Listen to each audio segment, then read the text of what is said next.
Lowe's requires only a few simple tools, and the 6-inch by 36-inch plank size all make for a simple, quick, and easy installation. Floating plank can be installed over subfloors like plywood, particle board, OSB, lightweight concrete, and existing resilient floors. Be sure to remove all moldings, undercut door casings, and finally sweep the floor thoroughly. You're now ready to start the installation. First, choose the direction of the planks. Generally, they should run parallel to the longest wall. Next, you'll want to assure that the plank widths are balanced along the walls in the room, so that you don't end up with a narrow row of planks against your finishing wall. Follow these simple steps. Measure the width of the room between the longest walls and find the distance to the center. Divide that distance by the plank width of 6 inches. If the remainder is more than 3 inches, start your first row with the plank widths trimmed to that dimension.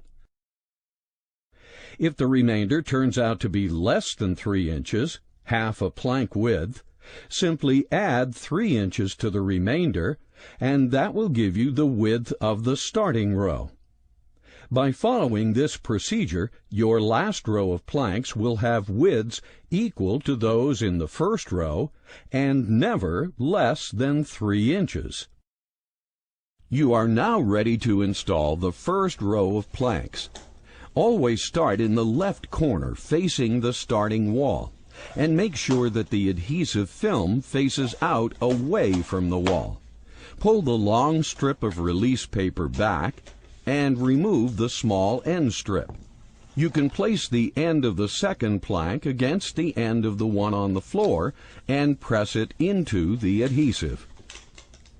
Continue until you reach the last plank of the row, where you must make a cut. Measure the distance from the plank to the end wall and subtract 1/8 inch. Mark the plank and place it over a cutting board. With a sharp utility knife against a straight edge or carpenter square, score the surface of the plank, the release paper, and the adhesive strip. Break the plank at the score mark. Then cut the adhesive strip on the back of the plank. Always be sure to measure and place the cut end of the plank against the wall. Avoid using cut pieces less than 6 inches at the ends of the rows. With the first row complete, position the row about 1/8 inch away from the wall. Inserting spacers makes this adjustment easy. Start the second row now by cutting a plank about 24 inches long. Remove the release paper from the plank in the first row and carefully lay in the cut plank, with the cut end against the wall. Always leave the release paper attached until you are ready to install the next plank. This will protect the adhesive strip from gathering dust and dirt. If you need to reposition a plank because it did not go together well, simply peel back the plank, reposition it, and lay it back down against the adjoining plank. It's that easy. Hand roll the area over the adhesive strip to embed the plank into the adhesive. Continue this process to complete the second row. Cut the starting plank for the third row about 12 inches long and continue installing the planks. For this installation, we are installing into an adjoining room. And, as you can see, when you extend the plank through the doorway, you have to be able also to install the planks back toward the wall. To do this, you must have an adhesive strip along both sides of a plank. Use a heat gun to warm the adhesive strip area on the back of one plank. Flip it over and place it against a second. Then carefully pull up the first plank, leaving the second with adhesive strips on both sides. Once you have made a row of planks with tape on both sides, you can continue to install the planks in both directions.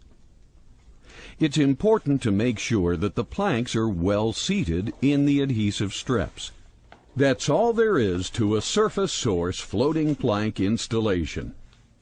When finishing the job, keep in mind that this is a floating floor. Do not pin the floor when installing the molding pieces, and don't anchor the floor with the transition moldings. Finally, if you ever need to replace a damaged plank in a floating plank floor, the steps are very easy. Cut through the corner of the damaged plank.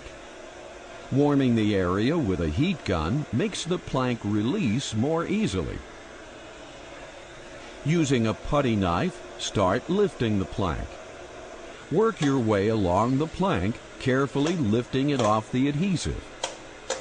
Use one hand to pull up the plank, the other hand to hold down the adjacent flooring. Once the damaged plank is removed, take the adhesive strip off from the replacement piece and carefully install it.